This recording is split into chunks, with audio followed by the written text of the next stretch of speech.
Men boy bo'lishni xohlayman deganimda 2 qavatli katta uylar yoki qimmat moshinalarni nazarda tutmayman. Men uchun haqiqiy boylik uydagilarim sog'-salomat bo'lishsa, uydagilarim uchun uyda yaxshi sharoit bo'lsa, shu narsalarni xohlayman xolos. Men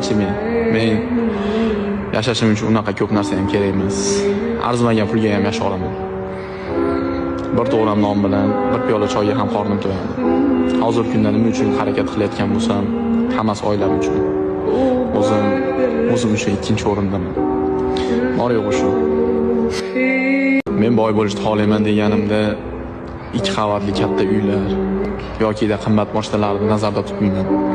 Men uchun haqiqiy boylik uydagilarim sog'-salomat bo'lishsa, uydagilarim uchun uyda yaxshi sharoit bo'lsa, shu narsalarni xohlayman xolos.